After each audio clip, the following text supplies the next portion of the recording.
Buenas noches, bienvenidos a esta nueva edición de Coloqueo, la número 98. Los coloqueos son conferencias en línea que se coordinan desde el Instituto de Cultura Puertorriqueña y tienen como propósito el discutir sobre temas culturales de Puerto Rico y el Caribe. Yo soy Pablo Luis Crespo Vargas. Para beneficio de nuestros seguidores, la conferencia está siendo grabada para luego ser colocada en el canal de YouTube del ICP. A la vez, se estará transmitiendo en el Facebook Live de nuestra institución. Esta noche tendremos un conversatorio titulado La poesía, alma, otro cuerpo. Presentación del libro Invisibilidades de Tania Anaid Ramos González, Azula, con Ricardo Rodríguez Santos, Mayra Encarnación y Félix Córdoba Iturregui. Sin más, damos paso a nuestros invitados. Buenas noches, Ricardo. Podemos comenzar. Hola, buenas noches, Pablo. Buenas noches a todos los que están observando la transmisión. Buenas noches a nuestros invitados, el profesor Félix Córdoba Iturregui, nuestro profesor, la escritora Tania Ramos y la compañera Mayra Encarnación. Buenas noches. Buenas noches. Yo soy el doctor Ricardo Rodríguez Santos. Yo soy editor de Arete Boricua Editorial. Y estamos muy orgullosos de estar aquí esta noche presentando una nueva producción poética de nuestra compañera escritora Tania Ramos, con los comentarios del profesor Córdoba. Gracias a todos por estar aquí. La editorial Arete Boricua se fundó hace 2 años ya, en 2018, y tiene como objetivo identificar nuevos talentos y escritores en las diferentes áreas del conocimiento y la creación. Promovemos a los escritores puertorriqueños desde nuestro espacio para proyectarse al país y al mundo también. Esta noche tenemos el placer de mostrarles el libro Invisibilidades. Gracias a todos por estar presentes y continuamos con la doctora Mayra Encarnación. Buenas noches y gracias por esta oportunidad. El libro Invisibilidades de Tania Anaid Ramos nos entrega el oficio de la poeta como acto de compromiso y dedicación con la palabra, como manifiesta el poeta español Francisco Brines, y cito: la satisfacción enorme de descubrir algo que estaba en nosotros y que desconocíamos, y entonces recibimos en la escritura la respuesta a una cosa que era en principio incognoscible, y eso es la magia de la poesía. Fin de la cita. Tania Anaid Ramos González, Azula, construye su cuerpo propio para vociferar su representación como sujeto. Despedaza el silencio y encarna el cuerpo como un semillero de voces ancestrales que abrigan la necesidad de perpetuarse por medio de la palabra. Su registro discursivo nos sumerge en un salto a la visibilización como mujer amante, mujer madre, mujer hija y mujer patria. No vive desde el otro, vive desde su propia identidad con fuerza y determinación. Apalabra su tránsito por las estructuras hegemónicas que intentan usurpar su piel. De esta forma, emerge como sustancia y vocifera con una expresión íntima, dominante y apasionada. Encontramos en Invisibilidades una poesía como estadio de refugio, de salvación, de denuncia y la preservación de la voz femenina. La lectura de Invisibilidades nos ahonda en las siguientes interpelaciones. ¿Qué implica la invisibilización? ¿Son mías estas invisibilidades? ¿Por cuánto tiempo permaneceré invisible? ¿Soy verdaderamente invisible? Propicio la invisibilidad del otro, de la otra. Invisibilidades es una apelación para deconstruir los espacios de poder que nos paralizan e instigan a la incorporación de un proyecto de país desde la liberación del sujeto. ¿Qué invisibilidades te sacuden? A mí, todas. Ricardo. Sí. A continuación procederemos con nuestra poeta, Tania Anaid Ramos, Azula. Es poeta puertorriqueña, escritora y columnista internacional. Posee un doctorado en Filosofía y Letras de la Universidad de Puerto Rico, del recinto de Río Piedras. Su tesis doctoral trata el tema del amor en la obra de la poeta puertorriqueña Ángela María Dávila. y su tesis de maestría, La idea de muerte en la obra poética de la uruguaya Idea Vilariño. Con esta última investigación ganó en el 2002 el premio Gertrudis Gómez de Avellaneda, otorgado por la UNESCO. Ha sido profesora en distintas universidades de su país. Poemas de su autoría han sido publicados en periódicos, revistas y antologías nacionales e internacionales. En el 2011 publicó en la red su poemario Azula. También es autora del poemario inédito Llueve y del libro de cuentos Piso 13, y la veremos como escritora de microcuentos en la antología que próximamente la editorial pondrá a disposición de todos ustedes. Con ustedes sin más, Azula, Tania. Hola, muy buenas noches. Yo voy a presentar, dar las gracias también por estar aquí, y voy a presentar a mi maestro, maestro de todos, a Félix Córdoba. Escritor, poeta y profesor universitario puertorriqueño, ¿verdad? Es importante mencionar que es autor de los poemarios Para llenar de días el día de 1985, Militancia contra la soledad de 1987, Canto a la desobediencia de 1998. Dos libros de cuentos, que es El rabo de la lagartija de aquel famoso señor rector y otros cuentos de orilla del 86, Sobre esta difícil tierra del 93, y tres novelas, El sabor del tiempo 2005, Los hilos de la sombra 2009 y La agonía de la máscara en el 2017. Además de escritor, poeta y profesor, es de los maestros sagrados. Y entonces así voy a hacer un pequeño paréntesis, porque para mí los maestros sagrados como Félix despiertan siempre la curiosidad, la observación todo el tiempo de las cosas, ¿verdad? A todos los niveles. Y por supuesto, no tan solo a nivel político, que sí lo es, ¿verdad? Ideológico, que sí motiva muchísimo, sino también literario. Estimula las ganas de vivir, es un profesor que estimula muchísimo las ganas de vivir y que nos ayuda también a entender la existencia humana. La que llega son de los maestros que llegan para quedarse en la vida de uno, de los que mueven el mundo que conoces y que van abriendo puertas, le van abriendo puertas a la conciencia. Fue de esos maestros también que confió en el potencial de sus estudiantes, de todos, osado, disciplinado y trabajador incansable. De los poquísimos que conviertes en tus amigos y que los eliges con premeditación y necesitas instaurarlos en tu vida para siempre. Los que te leen, a los que les consultas y les pides favores, porque sí sabes que son tus mejores críticos. Así que a mi maestro sagrado, profesor y seductor profesional de la razón, ahora le toca la palabra. Buenas noches a todos los que me están escuchando, a ustedes que han hecho una presentación tan bella, ¿verdad? Y lo agradezco muchísimo. Estas palabras, Tania, son palabras que las siento como producto de un gran afecto, y así lo reconozco. La editorial Arete Boricua, ¿verdad?, nos entrega un poemario, Invisibilidades. A mí siempre que presento un libro me gusta hablar de quienes lo publican también. El arte de la portada de este libro, así como el diseño y diagramación, corresponden a Natalia Colón Vázquez. La edición estuvo a cargo de Yudián Seda Carrero. Y me parece que emprender hoy día el trabajo editorial en Puerto Rico es una tarea bella, pero quijotesca. Así que hay que felicitar a Ricardo Rodríguez y a Mayra Encarnación, porque son dos personas que no se rinden ante los grandes obstáculos que uno enfrenta cuando se mete en este mundo editorial, ¿verdad? Siempre celebramos con un buen motivo el autor o autora del libro. Sin embargo, debemos resaltar, sin menoscabar la importancia del autor o de la autora, en este caso autora, que un libro es siempre resultado de un trabajo colectivo, que reúne un entusiasmo comunitario hasta lograr una concreción visible y perdurable.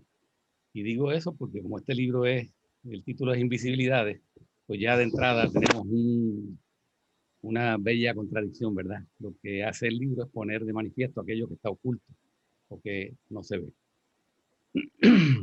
Hoy celebramos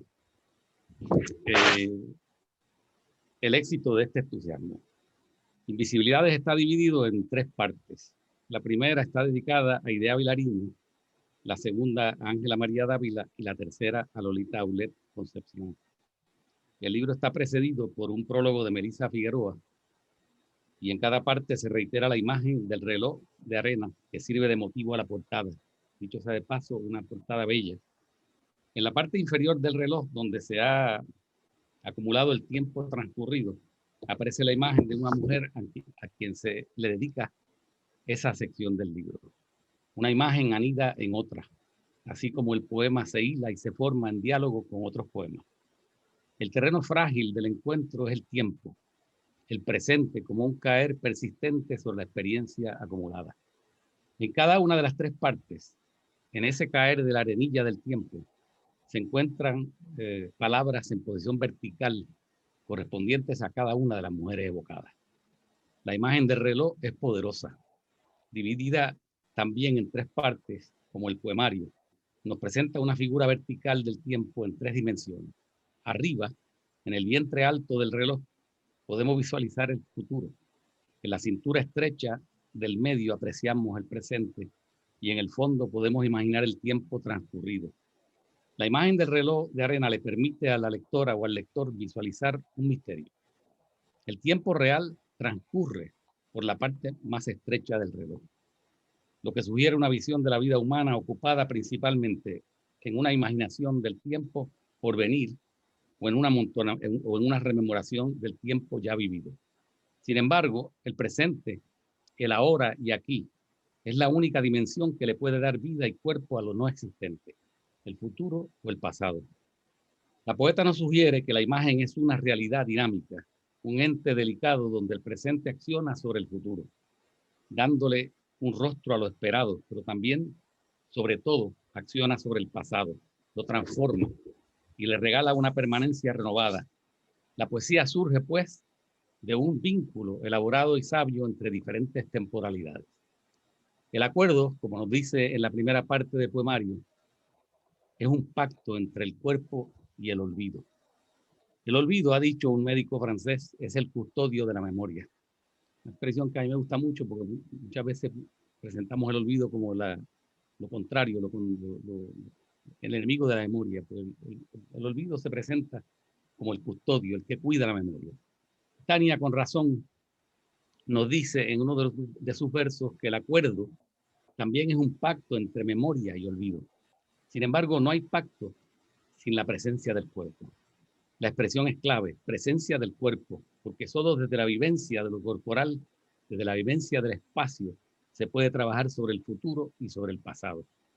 Podemos inferir entonces que la poesía solo encuentra un lugar por donde colarse. Hoy. Ese hoy es siempre todavía del famoso verso poema de Antonio Machado. Por la rendija de la locura, nos dice Tania Naid, por los declives de la razón, por allí, siempre hoy, siempre desde el presente, se cuela la poesía y propicia el surgimiento de la imagen de aquello que ya no tiene presencia, sino es en la tierra movible de la memoria.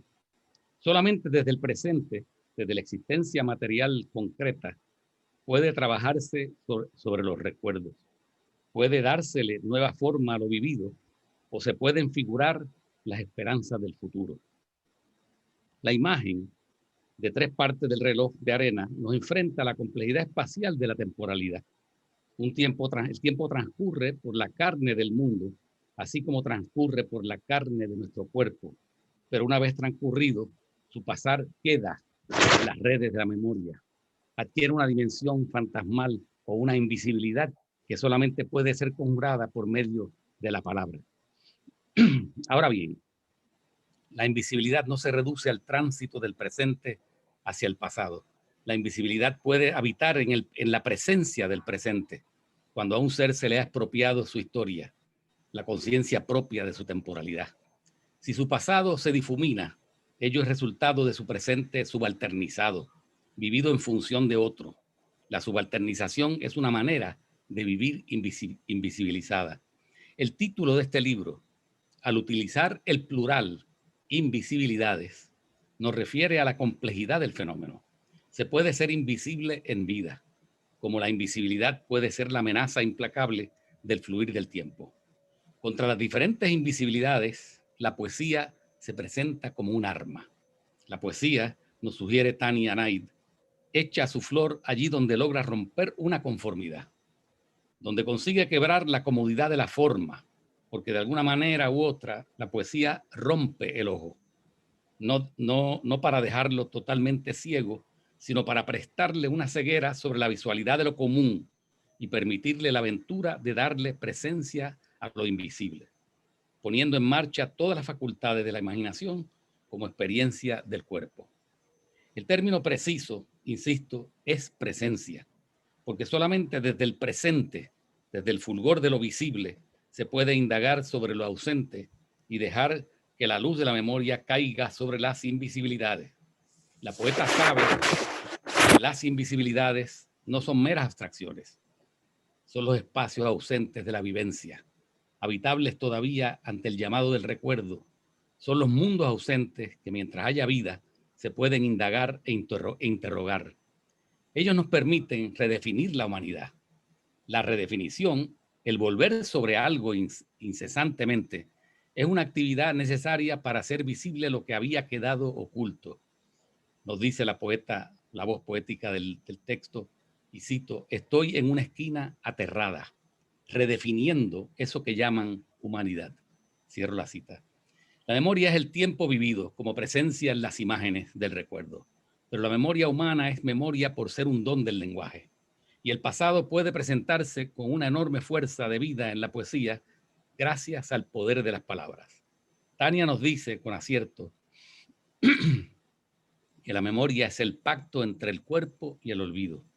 Por el carácter de ese pacto, lejos de ser estable, la imagen escapa hacia el trazo perdido de los colores, nos indica la poeta. La imagen es lo que puede aparecer y puede perderse, porque el olvido, en lugar de ser enemigo de la memoria, la protege y la deja descansar.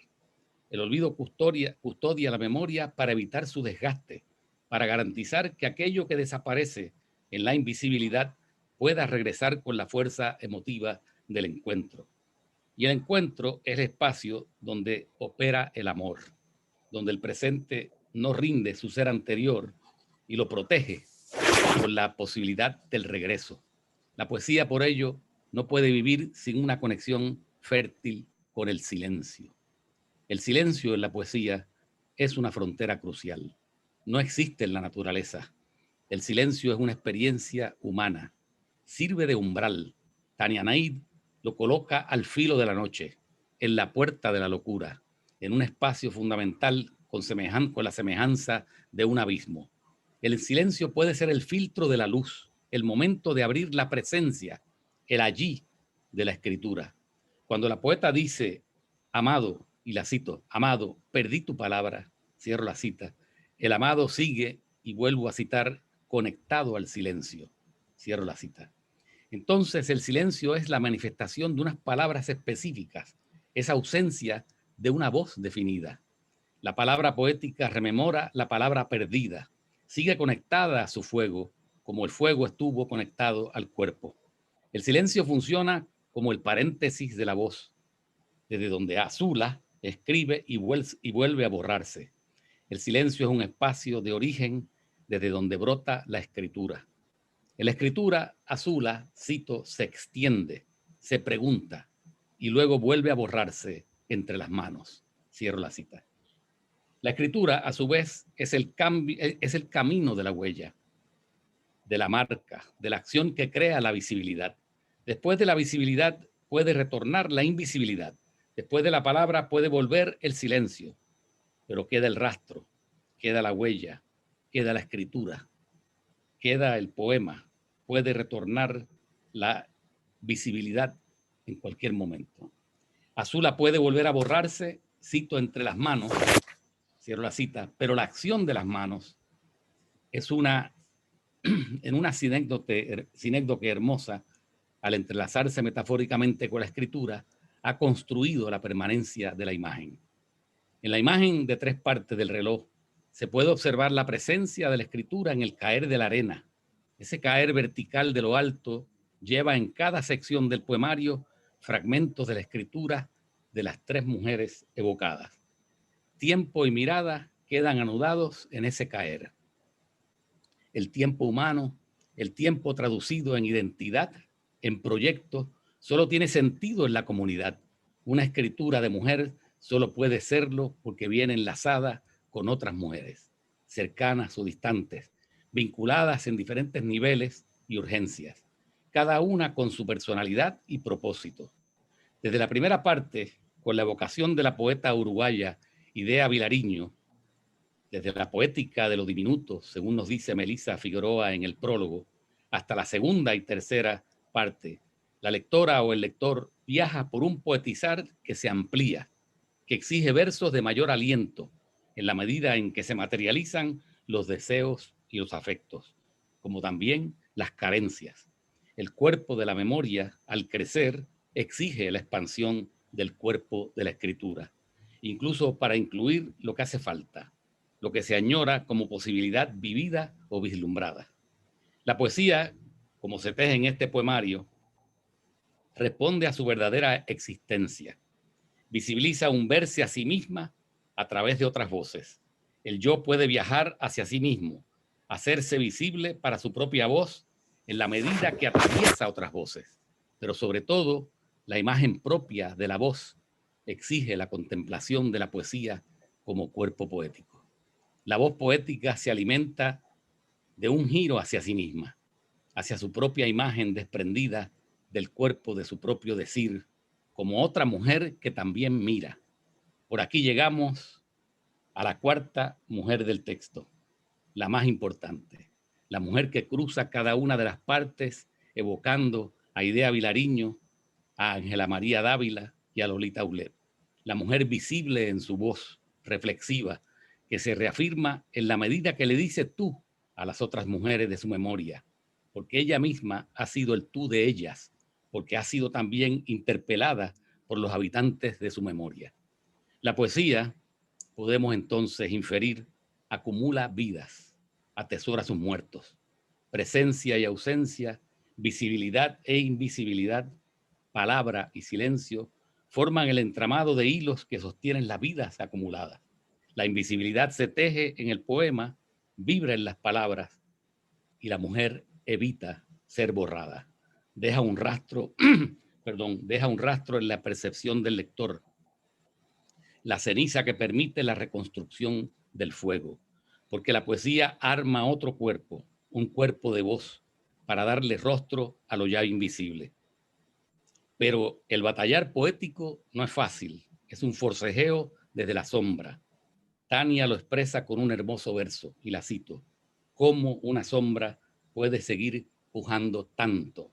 Cierro la cita. Con toda su corporeidad en acción, en una bella sinestesia, cito a Tania, viendo invisibilidades, la poeta trabaja con las palabras de la tribu, con los dolores de la especie, y desde ese fondo común elabora con firmeza el trazo fuerte de su individualidad. Muchas gracias por su atención a todos.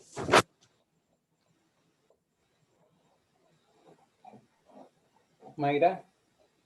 Bravo, bravísimo. Estamos aquí. Siempre es un deleite escuchar al profesor. Sí, sí. Y esto rememorar el salón de clase y el intercambio, ¿verdad? Entre todos. Bueno, abrimos ahora el foro para compartir, para dialogar, para conversar sobre el libro. Así que, Ricardo, si quieres comenzar con alguna de tus preguntas. Tania, está abierto el foro para conversar con nuestro maestro sobre este maravilloso escrito sobre la presencia y el silencio.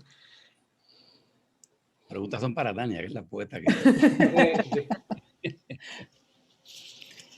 Qué buena descripción. Sí, qué buena descripción. Sí. Háblanos un poco de ese proceso creativo para llegar al hermoso libro que estamos reseñando. Claro que sí. Sí. Estoy todavía, ¿verdad? Procesando sí, porque el acercamiento, ¿no? Magistral. Porque sí, sabes que dicen que el libro se completa cuando el otro lo lee, ¿no? Cuando ese lector ahí está el lector imaginario, pero hay un lector real que no puedo escapar de él, que está aquí y que ha hecho una lectura que me ha acompañado, ¿no? De alguna manera a completar lo escrito. Y entonces me parece maravilloso que las huellas, las marcas que el hablante y el yo lírico ha ido dejando sean recogidas por un lector. Entonces, y qué mejor bueno, que Félix para verla. Así que él me ha hecho un recorrido, no tan solo por el libro, sino por lo que es la poesía, lo que significa la poesía. Y teóricamente porque realmente la protagonista siempre va a ser la poesía. Ahí hay una voz femenina hablando, pero fuera de todo eso, ya el tiempo dirá, ¿verdad? Y uno ya no está, y está el texto ahí, está el poema, está el libro, para dar cuenta de ello en un mundo donde pues la poesía, como bien decías al principio, pues no es es un acto de resistencia. Así que es una alegría escucharte, Félix, y, y ver cómo desmenuzas, ¿verdad? Todas esas metáforas y las imágenes del tiempo y del reloj de las Tania, mujeres, porque así han sido. O sea, que tener un interlocutor es tan maravilloso. quizás podríamos empezar esta conversación Ujú. pensando establecer este diálogo con ese instante que te ató a la escritura. ¿Tú recuerdas cuál fue ese instante? Sí, siempre lo digo. Obviamente el recuerdo va directamente a la presencia de mi abuela. A mi abuela recitando. A mi abuela recitando, hay dos que eran los que más repetía, a, a Luis Llorén Torres y a Trina Padilla de Sanz, en un poema que se llama Dedicado a Puerto Rico. Así que la poesía, obviamente hay un vínculo familiar directo, con la patria también, y con el amor, porque es con mi abuela. Así que siempre que pienso en poesía, lo primero que pienso, ese lugar originario, perdón, es mi abuela, está allí. Eso es lo que estalla, ¿no? Tania, La poesía. nos están preguntando Ajá. el significado de Azula. Ah, ok. Bueno, pues Azul es un heterónimo, ¿verdad? Em, es una construcción, es un seudónimo, como le quieran llamar, ¿verdad? Es muy usado. Yo siempre me había escondido en la escritura. No me hacía notar, no me hacía ver siempre por las distintas razones históricas ¿verdad? Y de personalidad. Entonces en un principio fue un escondite para trabajar con la poesía como un laboratorio publicando poemas. Y ya luego a la gente le gustó mucho, pero Azula en principio no nada más por el color de los ojos, sino porque trabaja con la tristeza, la poesía que se trabaja desde el lugar del blues, de la tristeza, también hay un poco del azul de Rubén Darío, ¿verdad? Es un poco recordar y homenajear también ciertos poetas que vibran también en el trabajo, ¿verdad? En la lectura que uno hace de la poesía y en lo que uno va escribiendo. Pero Azula es como muchas cosas también, pero sí, por eso es. Y se ha quedado porque a la gente le ha gustado. Así que, Tania, ¿podrías hablarnos un poco sobre el entrecruzamiento de estas mujeres en tu libro? pues a mí me gusta cómo Félix lo explica, porque es que la imagen es tan poderosa en el libro, cada parte. Eh, esas tres mujeres son importantes para mí. Y son mujeres a las que está mi abuela, por supuesto, que es la tercera parte del libro, pero son mujeres que me han dado desde la poesía también mucho, han aportado mucho para mí como creadora y también como ser humano, o sea, porque hay unas aportaciones importantes y pues yo quiero hacer ese rescate de esas mujeres, de volverlas a leer para las próximas generaciones. Son mujeres que no estaban pendientes a la fama, ¿verdad? No son mujeres que eran visibles, siempre hicieron su trabajo muy calladamente, digamos, pero un trabajo constante, una poesía muy inteligente. Y fíjate tú que esas son mis alianzas también, cuando yo voy a hablar de poesía, esas son las mujeres que yo busco, porque son las mujeres que realmente me interesa qué es lo que tienen que decir desde ese lugar, ¿no? Y son muy respetadas también por sus ¿verdad? Colegas y compañeros de la escritura. Así que son mujeres que vienen a aportar mucho a la vida, aportan mucho a la poesía, y de Vilariño trae muchísima teoría también, porque ella estudia también a los poetas, y hay unas reflexiones maravillosas sobre el ritmo, sobre los sistemas métricos de la poesía, y me parece muy, muy, muy importante tenerla, mantenerla, porque la investigación, yo dormí con estas dos poetas, una Ángela María con El espacio amoroso y luego Idea Vilariño con La idea de muerte. Así que están ahí para honrarlas, homenajearlas y por supuesto las admiro y forman parte también de mi escritura. Hay un diálogo inevitable con lo que ellas escribieron. ¿Qué te parece si compartimos con toda nuestra audiencia un poema? Ok, voy a compartir uno de los que Félix citó, de la palabra, que es una de las constantes de buscar esa palabra que tienen todos los poetas, y pertenece a la segunda parte del libro. Y dice así, dice: amado, perdí tu palabra cuando estaba a punto de ser devuelta a la tribu. La perdí en el momento preciso de las campanas, en el diletante humor de esta ciudad. Sí, he perdido tu palabra, como una herida se pierde en el tiempo, en la sutura del vesperar de las entrañas. Desmemoriada de mí, voy en busca de la palabra perdida.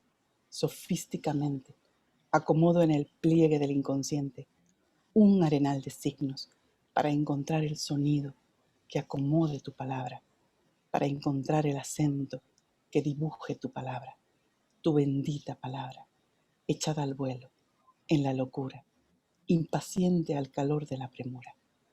¿En qué hablar ulterior de mis adentros aparecerá leída esa traviesa, esa alucinante niña adormecida en el umbral de los silencios? ¿En qué herradura abierta? ¿En qué precipicio de este lenguaje, diseminado por los dolores de mi historia, he de encontrar tu palabra, tu hermosa y delectable palabra, la que hace poco has olvidado conmigo? Bravo. Tania, también de nuestro público piden que hables un poquito más sobre el significado poético de la portada. Tania aportó con el arte para este libro, pero el trabajo del libro es una combinación de las aportaciones de Tania, Mayra Encarnación y Natalia, nuestra artista. Y entonces,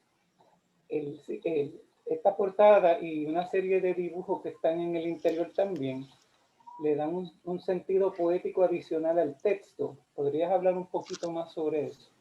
Sí. Bueno, es una mujer que se pierde en el tiempo, se deshace en el tiempo y se convierte en palabras. Y al final la palabra que queda, ¿verdad?, es la construcción de ese sujeto lírico que es Azula. Las palabras que caen son poesía, todo el tiempo es poesía, poesía, porque la poesía es la gran protagonista de esa construcción, ¿verdad?, de esa referencia, de ese discurso.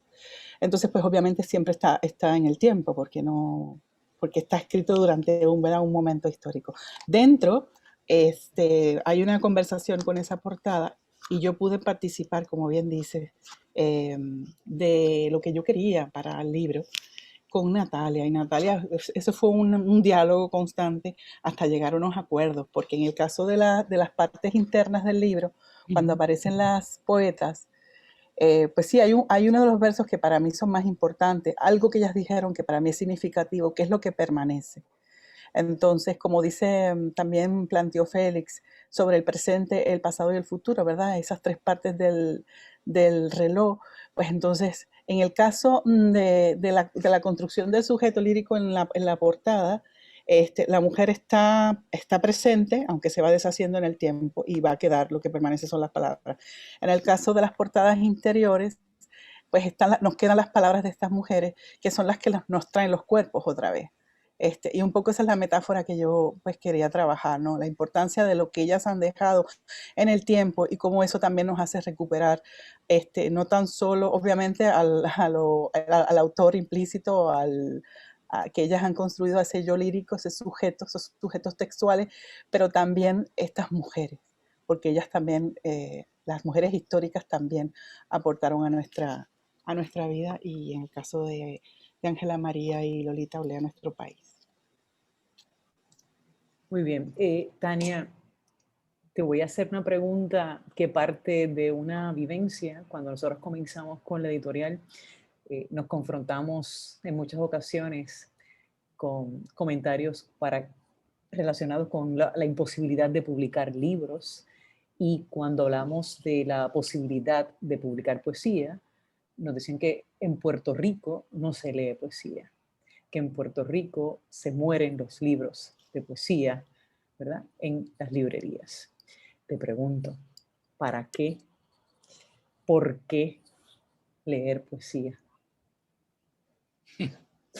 Es una buena pregunta, maravillosa. Mira, desde que Platón sacó a los poetas de la República, porque no los entendía, porque y todos esos dilemas que tuvo, yo digo, con Homero. O sea, pues los poetas han quedado como en un lugar desterrado, ¿no? Están desterrados. Entonces, la poesía para mí, y siempre ha habido ese debate, y es verdad que se vende menos, eso es cierto, eso es un hecho. Se vende menos y uno puede leer un montón de artículos donde los mismos libreros lo dicen, pero a pesar de eso, existen editoriales como Arete y editoriales independientes que siguen creyendo en la poesía. Como la poesía es apalabrar lo ausente también, lo que no se ve. Mi hipótesis siempre es que muchos lectores no la entienden, ¿verdad? Decía yo en otra entrevista que había hablado con lingüistas que han hecho estudios, investigaciones sobre léxico y lo que han encontrado es una pobreza léxica. Y como obviamente el léxico en la poesía se separa de su cotidianidad, ¿verdad? De su uso frecuente, pues entonces es un poco más difícil de entenderla. Entonces, para mí la poesía es una revelación, ¿verdad? Para mí no, para muchos, esto no es nuevo, esto lo han dicho muchísimos poetas, y yo creo que como yo soy, me decía hace muchísimos años, Iván Siles me decía, tú eres esteta. Y yo creo que sí, yo creo que el arte, la belleza es como lo es todo, es la sustancia con la que estamos hechos, ¿no? Y como es tan importante, y yo la verdad que sí me lo creo, es como que forma parte de mi construcción como sujeto, pues para mí la poesía lo es todo. Es liberadora, es necesaria porque es que es lo que hay, que es lo otro que hay también, ¿no? Entonces a mí sí me libera, a mí sí me revela muchas cosas. Hay una conexión que yo hago desde el principio, cuando yo empecé a leer poesía, es que de verdad, como lectora, yo me conectaba y podía o sentía siempre que lograba reconstruir ese discurso y reivindicarme con muchas cosas, como decía ahorita Félix. Yo creo que la poesía es un acto de resistencia, te reivindica con el pasado, te reivindica con tu historia y es el único lugar que yo puedo asegurar, con todas las cosas que me han ido pasando, en la que soy libre, soy plena y no voy a tener restricciones de nada, ¿no? Ahí se da todo, se contiene todo, y es el lugar genuino, ¿no? El lugar donde yo puedo apalabrar mi ser y no voy a ser ni sentenciada ni penalizada por ello. Así que para mí es una necesidad, a pesar de que se publique menos. No sé si nuestro maestro quiere aportar algo en esta parte. Bueno, yo añadiría algo adicional. Yo me he dedicado un tiempo más que ahora a buscar lo que los poetas y las poetas dicen sobre la poesía, no en sus poemas, porque en la poesía uno encuentra muchas expresiones que son literalmente son poéticas, ¿verdad? Son cómo se construye la poesía, pero es más bien reflexiones, digamos, en prosa, reflexiones sobre lo que ellos entienden que es la poesía. Y hay un elemento que es común, que es repetido, se reitera en casi todos ellos, La poesía es una manera de mantener, voy a ponerlo de alguna forma, ¿verdad? De rescatar, de mantener, de darle perdurabilidad al niño que fuimos, a esa etapa fundamental en que si nosotros pensamos que la infancia fue un periodo en que en tan poco tiempo nosotros aprendimos una cosa tan compleja como fue hablar 2, 3, 4 años, una niña o un niño se echan al cuerpo el aprendizaje de una lengua sin que nadie específicamente se la haya enseñado, ¿verdad? Porque no es hasta que llega a la escuela que le dicen, le explican lo que es un verbo, lo que es un sustantivo. Y ahí es que le da trabajo. Y sin embargo, cuando aprendió a hablar, cuando construyó internalizó la gramática de su idioma, nadie le explicó esas cosas.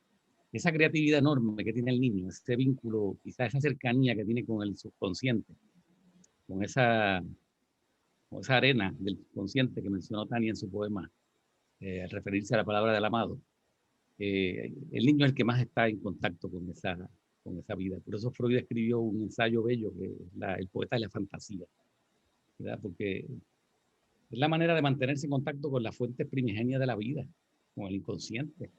Y en última instancia, como decía Tania hace un rato, y como dice en su poema, el trabajo con la memoria es fundamental para definir cualquier tipo de identidad o cualquier tipo de identidades que uno quiera asumir en el tiempo, ¿verdad? La poesía tiene una dificultad y es una dificultad mayor porque está en la medida en que su lenguaje, por las transformaciones que sufre, está más alejado de la vida, puede estar más alejado de la vida cotidiana, pero podría también ser el que más se acerca a esa vida cotidiana también, ¿verdad? Así que en esa medida, en la medida en que nos pone también a reflexionar sobre lo que es el lenguaje, nos da quizá trabajo. Pero además hay otra cosa que yo creo que es importante recordarle a los lectores y a las lectoras, que estamos demasiado acostumbrados al elemento práctico del lenguaje, estamos demasiado acostumbrados a que nos digan abre la puerta y sabemos lo que es una puerta, sabemos lo que es abrir y lo hacemos si podemos o no podemos, o si queremos o no queremos. Pero cuando de repente en un texto nos encontramos con algo que dice sucede que me canso de ser hombre, entonces ya eso es un lenguaje que no sabemos a dónde se refiere, ¿verdad? Porque está referido a una complejidad de lo que es la experiencia humana, o yo nací un día que Dios estuvo enfermo, ¿verdad? ¿Qué acción nos motiva esa expresión? Pues nos motiva a un proceso de reflexión, de recogimiento, ¿verdad? De internalización. O nos puede ayudar a entender lo que hacemos cuando hacemos cosas externas. Con las mismas manos de acariciar que estoy construyendo una escuela, ¿verdad? Esas manos que en los versos de Tania son tan importantes porque Azula se puede escurrir entre sus manos, puede desaparecer entre sus manos, pero también puede construirse con sus manos. Porque no estamos acostumbrados a pensar en las manos usualmente, porque con ellas hacemos las cosas, no tenemos que reflexionar qué hacen las manos, pero las manos son cosas fundamentales, son partes fundamentales del cuerpo. Con ella nos entregamos cuando la damos. Con ella incluso podemos golpear a alguien cuando tenemos coraje, ¿verdad? Con ella podemos coger un instrumento y operar con él. Pero con ella también podemos bailar y hacer gestos que no van a ningún sitio, sino que son pura creatividad. Así que yo creo que en ese aspecto, ¿verdad? La poesía nos ayuda a profundizar en la interioridad nuestra como seres históricos, como seres temporales. Y la mayor parte de nosotros utiliza un montón de metáforas cuando habla, utiliza un montón de metonimias y de sinécdoques, que lo que pasa es que no saben que las están utilizando, ¿verdad? Y es cuestión de tener conciencia del lenguaje. El poeta es aquel que tiene una conciencia extrema sobre el lenguaje. Pero esa conciencia nunca es mala. Es bueno que haya una gente que se preocupe por el decir, por las formas de decir las cosas, ¿verdad? Detallitos así. Sí, Tania, la profesora Judy Anceta te envió una pregunta. Dice, sé que tomas el término querencia de Ángela María Dávila y ella quiere que profundices un poco más qué es la querencia para ti. Sí, lo tomo prestado de Ángela María.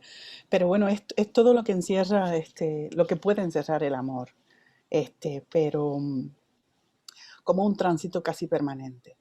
Es un querer que no cesa. Por ahí es que va. Y cada vez que aparece esa palabra, que hago referencia así al texto, al libro póstumo de Ángela María, La Querencia, sí traigo, ¿verdad?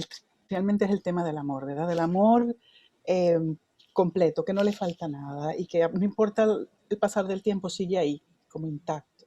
Esa es la creencia, es el lugar sagrado, en ese sentido. Vamos a compartir otro poema, Tania. Okay. De la tercera parte, tomé algunos poemas que de alguna manera Félix citó en su presentación. Este de la tercera parte no tiene título. Y dice así, dice, no sé si los días encierran en los muros sus dudas, ni si la noche escala algún satélite muerto. No sé si marinarse en el tiempo es suficiente, ni si diseminarse o dirimirse alcance. Aspiro al color de la manada, a los olores de la especie, hilo a hilo, aguja al sol, diluida en la última ciudad quemada, umbrosa, mas no derrotada, ubicua en medio de la nada, en la periferia del sueño, acumulando minutos para no ser borrada. En este sentido, la poesía, hablando un poco de lo anterior, es que la poesía, muchas veces la narración y los textos, los bestsellers, tienden más a ser como a entretener, digamos, ¿no? La poesía no hace eso, la poesía no va a ese lugar.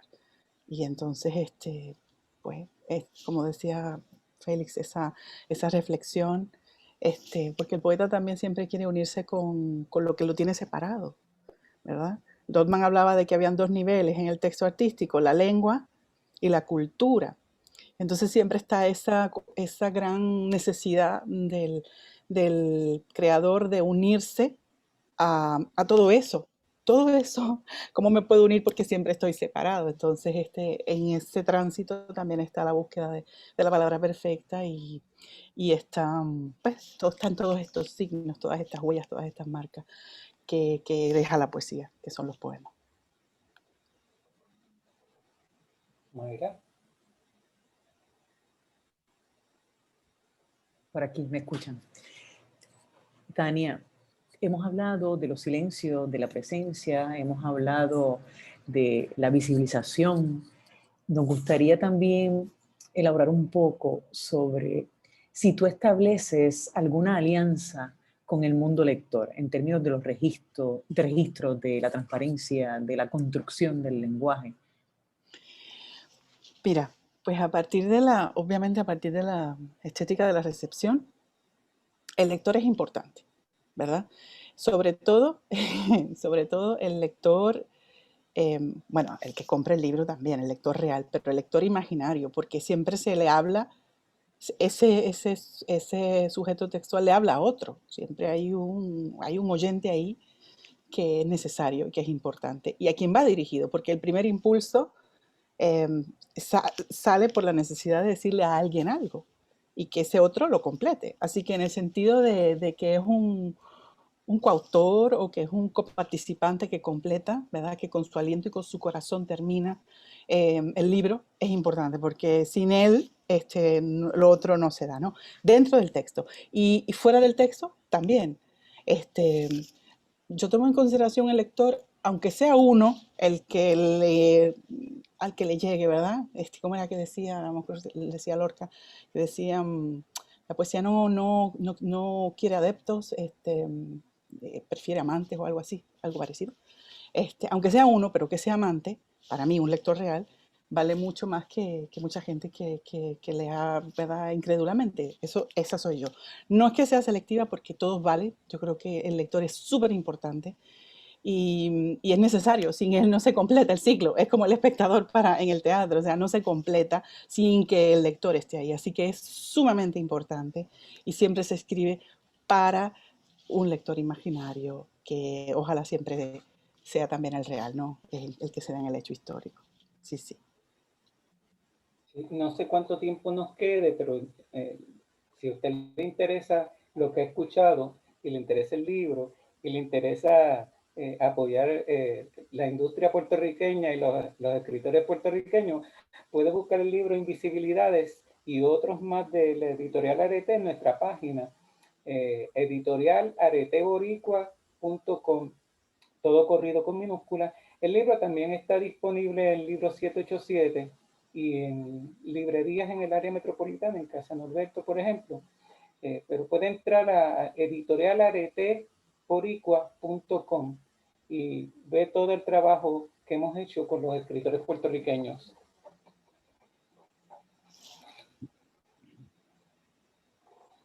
¿Tenemos alguna pregunta? Ah, sí, adelante, Félix. Hay algo que en la pregunta que hizo Julian, me parece que es importante también señalar que esta poesía de Tania, hay un diálogo interno bien interesante con las tres mujeres que están evocadas en el texto, ¿verdad? Con Idea Vilariño, con Ángela María Dávila y con Lolita Aulet, ¿verdad? La palabra parece que va y viene. A veces en los poemas, especialmente de Lolita Aulet, parecería que a veces eh, es Lolita la que está hablando, de Tania. Y a veces la palabra se invierte, ¿verdad? Yo creo que ese diálogo y el hecho de que hayan términos como querencia, ¿verdad? Ese querer, la permanencia, que combinó Tania, ¿verdad? El querer que permanece. Parece que lo que hacen es enriquecer la poesía de cualquier poeta. Yo creo que cualquier poeta se enriquece en la medida que dialoga y en la medida o incluso pelea con otras voces, ¿verdad? Y como Tania mencionó a Silén, pues Silén es un poeta que muchas veces pelea con voces, a veces imaginarias, otras veces reales, pero que eso lo que hace es que enriquece la experiencia poética, porque lo que hay es una extraordinaria, pues adquiere una dialogicidad, la experiencia expresada, ¿verdad? Incluso cuando el poeta fulmina y usa un tono profético, ¿verdad? O sea que eso, lejos de, ¿verdad? Me parece que es importante, porque no solamente querencia, hay muchos ecos de Ángela María, como hay ecos de Idea Vilariño, y como hay ecos de Lolita Aulet, evidentemente, ¿verdad? Y eso lo que hace es dar cuenta de lo que es la riqueza del tejido del texto. El texto ese como un tejido de voces. Y el hilo, el hilo que me une a ellas, por supuesto que es el amor. Porque cuando yo decido y elijo estudiar a Idea Vilariño, realmente el impulso que me lleva a ella es una herida amorosa. Entonces, por ahí es que yo, ¿verdad? Quiero conocerla, quiero hablar con ella, la entrevisto, porque yo quería saber cómo había sido esa relación. El libro Poemas de Amor, que está dedicado a Carlos Onetti, yo quería saber qué había pasado ahí, qué sentía esa poeta, ese desgarre que tenía. Así que eso me lleva, y lo que veo luego me doy cuenta en que en toda su poesía hay una constante que es la muerte. ¿Ves? Y en el momento en que yo estoy haciendo, curiosamente, porque es que uno también, eso de reflexionar sobre lo que uno es, cuando yo estoy haciendo la tesis sobre la muerte, yo estoy dando vida, porque yo estaba embarazada de mi primera hija. Y cuando estoy haciendo la tesis de Ángela María, que es sobre el espacio amoroso, yo estoy rompiendo una relación importante en mi vida de muchísimos años. Entonces, siempre el amor, desde cualquier lugar donde uno lo mire, ¿verdad? Me ha llevado a la poesía, o la poesía me ha llevado al amor, ¿verdad? Entonces, me conecta Ángela María, toda esa experiencia que está planteada allí desde el amor como mujer, y luego, obviamente, el amor con mi abuela, o sea que realmente uno de los hilos conductores que también tenemos todas las mujeres, es ese, ¿verdad? Es el amor y es también lo que me une, además de la poesía, a estas grandes poetas o mujeres.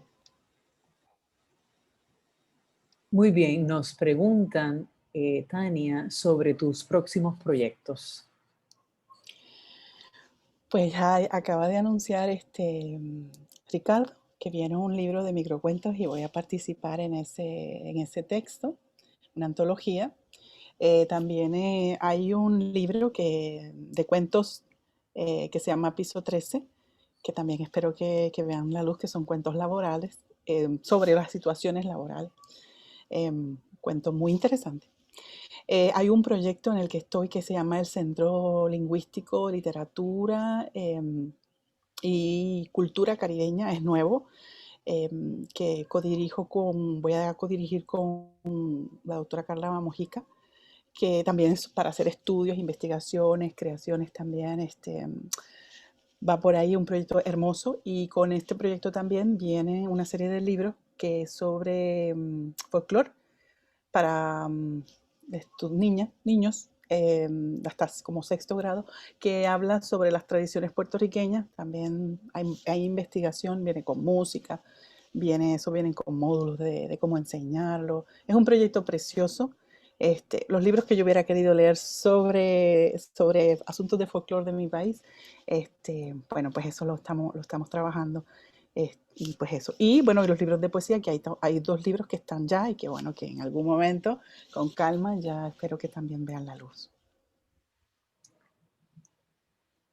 Esta pregunta es clásica siempre, sí. ¿Que dónde te sientes más cómoda sería? ¿En la poesía o en el cuento? Es que son distintas, no sé. Obviamente la poesía. La poesía, la poesía siempre ala todo lo que yo soy y quiero decir. El cuento, lo que pasa es que es cómodo pues, para narrar situaciones, y me es más fácil también hacer las denuncias que vaya a hacer, se me hace más fácil hacerlas en un cuento o en un ensayo que en la poesía. La poesía está, porque la poesía uno no se desprende de lo que uno es ni de su ideología. Sin embargo, y creo que el profesor Félix Culeaba estaría de acuerdo conmigo, ahora incursionas en el microrrelato, y la Se parece frontera más. entre el microrrelato y la poesía es tan finita que pues te pregunto, ¿qué tan cómoda te sentiste trabajando con microrrelatos? Pues mira, Por no sí, hablar de los nanorrelatos, que a veces son todavía es más que cortos. eran nanorrelatos, y para mí. Y entonces, como estaba todo contenido, que es lo que a mí me fascina o sea, los poemas largos sí, depende, pero decir tanto en poco espacio, a mí eso siempre me ha volado la cabeza. Y yo siempre que lo he dicho, que para mí los versos pueden llegar a ser mini poemas, pues claro, en el nanocuento, ¿cuánto puedo decir yo con poco? Entonces, ese reto con la escritura a mí me gusta mucho también. Así que tengo que admitir que sí, que los microrelatos también me gustan bastante, porque sí se parecen mucho a la poesía en ese sentido. Muy bien. ¿Qué te parece si vamos cerrando con una lectura? Con un poema, ok. Sí. Con un poema, pero antes de que lo lea, pues no quiero terminar sin agradecerle al profesor Pablo Crespo del Instituto de Cultura Puertorriqueña, que abrieron las puertas para esta presentación y siempre para nuestros trabajos literarios, siempre están disponibles. Gracias, Pablo, de corazón. Gracias por Bueno, esta oportunidad y por este encuentro virtual. a la orden siempre. Y gracias de parte a ustedes por la invitación y al Instituto de Cultura, claro. Gracias, profesor. Claro.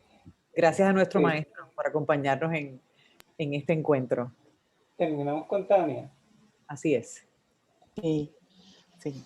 Me uno a los agradecimientos al Instituto de Cultura también por darle visibilidad al poemario en mi país, porque sí quiero señalar que he tenido visibilidad fuera de mi país, más que aquí, y que el Instituto de Cultura pues haya abierto las puertas a este poemario, me da una alegría inmensa, porque realmente uno principalmente hace lo que uno hace, lo hace primero por su país, ¿verdad? Para tener esa visibilidad. Este poema es el último antes del soneto que cierra el libro, y dice así. Dice: una ciudad nómada te besa, una ciudad invisible e infinita, ilesa en el tiempo debido, una ciudad poblada de sueños, te llenó las manos de poesía y luego las bordó desde el amor.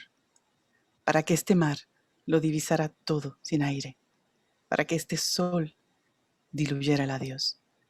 Impaciente acaricio tu mirada, allí donde los minutos se expanden, donde los siglos se esconden del reloj, y visito la era de tu rostro, y contemplo las edades de tu voz, y recorro todos los principios y todos los finales, y me derramo sobre mi idea de Dios, sobre el silencio apalabrado del destino. No hay límite ante el trazo que dibuja lo eterno, ni soledad que pueda ante esta piel amanecida de azul. Desde este margen temblorosa te deseo. Desde esta esquina me nacen hojas en el pecho. Me nacen pétalos sin tamaños ni colores, inundando todo lo que soy. Bravo, y agradecido de ustedes. Excelente velada que pasamos hoy. Y nada, nuevamente gracias por estar y compartir todo este espectro cultural con nuestro público. Aprovechamos para anunciar que nuestro próximo coloquio será el jueves 18 de febrero a las 7 p.m. cuando tendremos la conferencia titulada Coloquio de Historia de las Mujeres, 10 años de trayectoria, con Sandra Enríquez Seiders y Yamila Asise. Por lo pronto me despido y una vez más agradecido de poder compartir con ustedes en estas noches repletas de cultura. Hasta el próximo coloquio. Gracias. Muchas gracias. Mucho Buenas éxito noches. siempre. Buenas noches. Muchas gracias. Buenas noches.